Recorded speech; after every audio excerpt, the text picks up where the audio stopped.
जैसे कुर्सियों वाला हाल है वही 400 फिर 150 में वही हाल होगा इनका भी। 400 में कुर्सी वाला हाल हो गया है। जैसे 400 में वो कुर्सी का देते हैं, फिर 150 में गली में कुर्सी बेचने वाला होता है ना, वही हाल है, वही हाल होगा सत्ता पक्ष का बहुत जल्दी। 400 पार तेल पेट्रोल जो है वो 400 के वो हो गए, वो 400 पार सीट नहीं, वो 400 पार तेल पेट्रोल की बात कर रहे हैं, वो 400 पार की बात कर रहे हैं। लेकिन यहाँ जनता समझ नहीं पा रही कि 400 पार क्या है यहाँ पर। नौजवान कटोरा लेके रोड पे बैठेगा और इन्होंने पहले भी कह दिया है कि नौजवान को रोजगार की क्या जरूरत है, आप पकौड़ा तल करके अपना जीवन यापन करिए।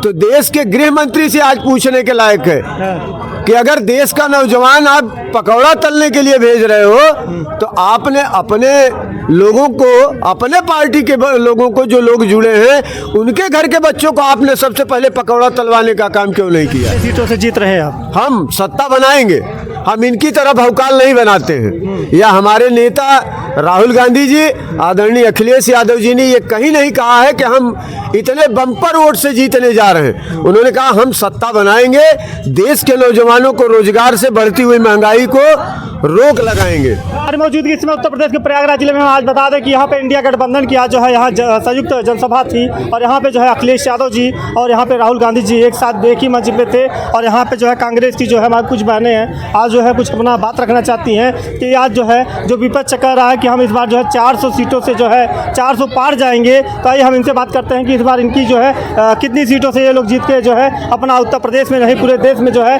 कितने जो है इस बार पंचम लहराएंगी। क्या नाम है दीदी, पहले अपना नाम बताइए। मेरा नाम है अंजुम नाज, शहर कांग्रेस कमेटी से महासचिव हूँ मैं।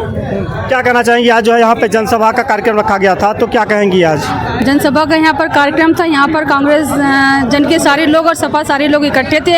आम जनमानस पूरी इतनी लाखों के लोगों में भीड़ थी। और जो भी कांग्रेस का मैनिफेस्टो जो राहुल जी ने दिया है हम महिलाओं के लिए कि साल का 1 लाख रुपया और मंथली जो है वो 8,500 रुपया 1 जुलाई से 3 तारीख तक में ये हर महिला के खाते में आ जाएगा। खटाखट पैसा आएगा, इसमें कोई शंका नहीं है, कोई दो राय नहीं है। जैसे साहब ने कहा था कि 15 लाख आएंगे, क्या 15 लाख किसी के खाते में आए? कोई बता सकता है? मुझे तो नहीं लगता कि 15 लाख आए हैं। लेकिन जो राहुल जी ने कहा, जो उनके मैनिफेस्टो में है कि 1 लाख रुपया साल का आएगा, मंथली आएगा 8,500 रुपया महीना।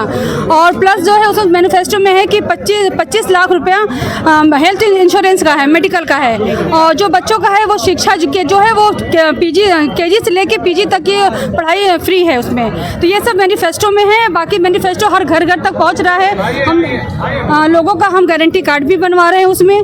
गारंटी कार्ड जो महिलाएं हैं वो हर घर में भरा जा रहा है। बहुत शौक से लोगों में क्रेज़ है राहुल जी का, उज्ज्वल जी का, अखिलेश जी का। और हम सब का यही उद्देश्य है कि परिवर्तन होना चाहिए। परिवर्तन होगा, ज़रूर होगा। उज्ज्वल जी यहाँ से आएंगे और केंद्र में राहुल जी आएंगे।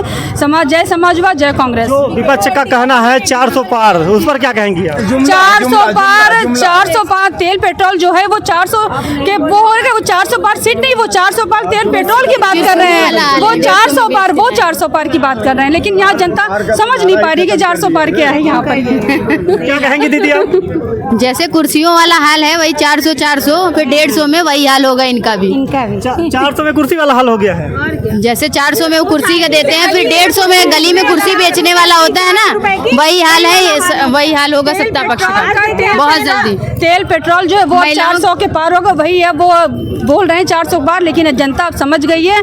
अब रोटी जो है जल रही है, जागरूक हो गई है। रोटी अब जल रही है, बहुत जल चुकी 10 साल से। अब रोटी को पलटने का समय आ गया है। परिवर्तन है, परिवर्तन होना चाहिए। जनमानस की पुकार है, हम सबकी यही पुकार है कि राहुल जी आए। यहाँ पे युवा जो है बेरोजगार घूम रहे हैं, उनके लिए क्या कहेंगे आप? बेरोजगार जो जितने युवा भी हैं सारे तो सब पकौड़े तल रहे हैं। और जैसा कि उन्होंने कहा है कि भाई सबसे अच्छा है कि पकौड़े तलो, यहाँ पर सारे युवा जो सब बेरोजगार हैं। वैकेंसी आती, वैकेंसी चली जाती, निरस्त हो जाती वैकेंसी। तो इसमें कोई मतलब ही नहीं है। लोग कहाँ से पेपर देने के लिए आते हैं और किसी के पास पैसा है नहीं किराए का, लोग उधार कर्ज लेकर आते हैं और पता चलता है कि परीक्षा निरस्त हो गया है। तो उसमें जो हमारे युवा हैं वो बहुत ही उदास हो गए हैं। बहुत ज़्यादा ही आक्रोश उनके मन में है कि क्या किया जाए। इन सब बातों को लोग बस हम तो मैं यही कहती हूँ और सब जनमानस की यही पुकार है कि परिवर्तन होना चाहिए। क्या कहेंगी बहन आप? मैं राजस्थान से आई हूँ। वहाँ पे चिरंजीवी योजना जो थी वो 25 लाख का फ्री इलाज देती थी। अशोक गहलोत जी ने करके दिखाया था। इस योजना को इन्होंने अडॉप्ट किया है घोषणा पत्र में। तो मैं यकीन के साथ सबसे कह सकती हूँ कि अगर ये योजना हमारी सरकार बनती है, ये योजना हर घर के लिए, हर हिंदुस्तानी के लिए वरदान साबित होगी, क्योंकि बहुत सारे लोग बिना इलाज के मरते हैं। और 25 लाख का इलाज तो बहुत बड़ी बात है। बड़ी बीमारी हो जाए तो वो इलाज करा ही नहीं पाते। तो उसके हिसाब से ये योजना बहुत अच्छी है, राजस्थान में किया है और मैं उम्मीद करती हूँ कि पूरे हिंदुस्तान में होगी। और महिला सुरक्षा राजस्थान में बहुत अच्छी हालत थी, लेकिन अब देखिए राजस्थान की भी हालत देखिए, मणिपुर का हाल देखिए, महिलाओं को नग्न घुमाया जा रहा है वहाँ पे। आप प्रज्वल रमन्ना का केस देखिए, उसे एमपी था वो भगा दिया गया, बिना एमपी बिना किसी क्लियरेंस के देश छोड़ ही नहीं सकता और वो भगा दिया जाता है। सरकार कहती है हमें कुछ पता नहीं है। तो ऐसी सरकार को बदलना है, नहीं बदलेंगे तो ये संविधान ख़त्म हो जाएगा, आरक्षण ख़त्म हो जाएगा। और संविधान यहाँ ख़त्म हुआ पिछड़े दलितों और अल्पसंख्यकों के लिए, तो इस देश में जीना दुश्वार हो जाएगा। चुनाव होगा या नहीं, इस पर भी प्रश्न चिन्ह है। अभी सरकार है, संविधान है, इतनी धांधलियाँ हो रही हैं। उसके बाद अगर ये अब की बार अगर ये इनकी सरकार बन जाती है गलती से, अव्वल तो बनेगी नहीं, अगर गलती से बनी तो संविधान खतरे में। हम वोट डाल पाएंगे या नहीं डाल पाएंगे, डालेंगे भी तो वैसे जैसे कोरिया में डालते हैं, जैसे रशिया में डालते हैं, जैसे चाइना में डालते हैं। तो देश से ये अपील करना चाहूँगी कि देश को रशिया, चाइना और कोरिया बनने से बचाइए। इस बार कांग्रेस को, समाजवादी पार्टी गठबंधन को जिताइए, उज्जवल रमन सिंह को बहुत भारी मतों से जिताइए। आइए भाई साहब इनसे बात करते हैं, क्या कहेंगे आप? हम तो यही कहेंगे कि जो 400 का नारा था वो तो भूल गए हैं। अभी कहाँ भूले हैं, अभी तो कह रहे हैं कि 400 पार होगा। मेरी बात तो सुनिए आप, 400 का जब नारा दिया था इन्होंने तब दिया था, लेकिन अब 4 की जगह केवल ये कह रहे हैं कि हम जीत रहे हैं। लेकिन किस आधार पे जीत रहे हैं? जितने वादे किए थे क्या एक भी वादा इनका पूरा है? न नौकरी दे पाए, न लोगों को रोजगार से जोड़ पाए, न महंगाई पे लगाम लगा पाए। 450 का सिलेंडर था तो यही लोग जो है दिल्ली के कनॉट प्लेस पे बैठ करके नाच रहे थे, प्रधानमंत्री को चूड़ी भेज रहे थे। आज किसी भारतीय जनता पार्टी के नेता के अंदर दम हो तो प्रधानमंत्री को चूड़ी की जगह अगर सब कुछ भी रंगीन कपड़ा या किसी भी वस्त्र को भेज दे कि देखिए ये चीजें चल रही हैं। स्मृति ईरानी जिन्होंने पूरा तांडव किया देश के अंदर महंगाई सिलेंडर को लेकर के, आज वो प्रधानमंत्री के खिलाफ बोलने की क्षमता हो तो बोल के मंच पे दिखा दें, नहीं बोल सकती हैं। अच्छा, एक चीज़ और पूछना चाहेंगे, यहाँ पे आज देख रहे हैं कि जो है सब्जी जो है आज कहते हैं कि लहसुन का रेट जो था वो 500 रुपये किलो तक गया था, उस पर क्या कहेंगे आप? लहसुन का रेट, ये तो सत्ता पक्ष का कमाल है ना भाई। आप देखिए महामारी नहीं फैली उसके पहले वैक्सीन आ गई इनके, और वैक्सीन का करिश्मा ये निकल रहा है कि जिस कंपनी ने वैक्सीन बनाया उससे 56 करोड़ के 50 करोड़ रुपया दान में लेकर के बैठे हैं। किसके खाते में गया? भारतीय जनता पार्टी के खाते में है।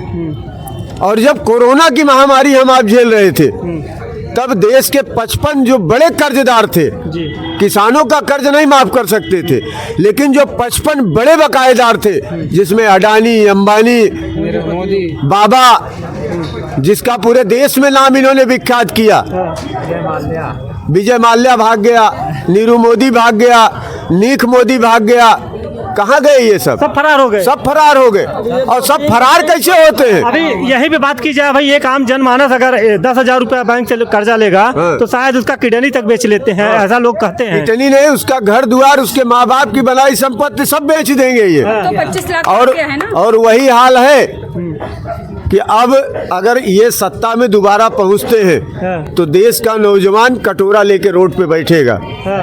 और इन्होंने पहले भी कह दिया है कि नौजवान को रोजगार की क्या जरूरत है, आप पकौड़ा तल करके अपना जीवन यापन करिए।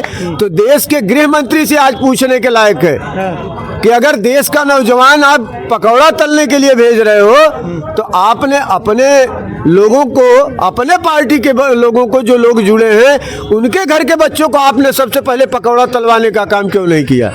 उनको भी तो पकौड़ा तलवाना चाहिए। एक चीज और, जनता हमसे जाते हैं, गांव क्षेत्र में जाते हैं तो यही पूछती है कि भैया किसके किसके खाते में 15 लाख रुपए आया है, हाथ उठाइए थोड़ा, किसके किसके खाते में पैसा आया है? नहीं, ये तो भारतीय जनता पार्टी के जो जुमलेबाज नेता थे उसमें प्रधानमंत्री जी भी शामिल हैं। मैं बड़े अदब के साथ कहना चाहूँगा, देश के गृह मंत्री जिन्होंने स्पष्ट, जिनका एक वीडियो वायरल भी हुआ, सारे चैनल के लोगों ने कहा, उन्होंने चैनल पे कहा था कि ये तो चुनाव जीतने का जुमला था, ये तो पब्लिक के बीच में एक मंत्र घुमाने की लकीर थी, ये कोई 15 लाख देने का वादा हमने थोड़ी किया था, तो चुनावी जुमला था, चुनाव जीतने का वादा था, इसलिए 15 लाख का नारा दिया था हमने।